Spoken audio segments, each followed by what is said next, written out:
सुहृदं सुलभं सुखदं स्वनुजं च सुखाय ममोघशरम् अपहाय रघुद्वहमन्यमहं न कथञ्चन कञ्चन जातु भजे।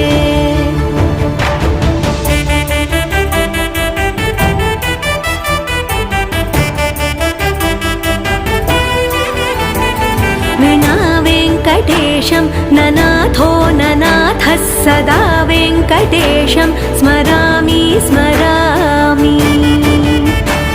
हरे वेङ्कटेश प्रसीद प्रसीद प्रियं वेङ्कटेश प्रयच्छ प्रयच्छ।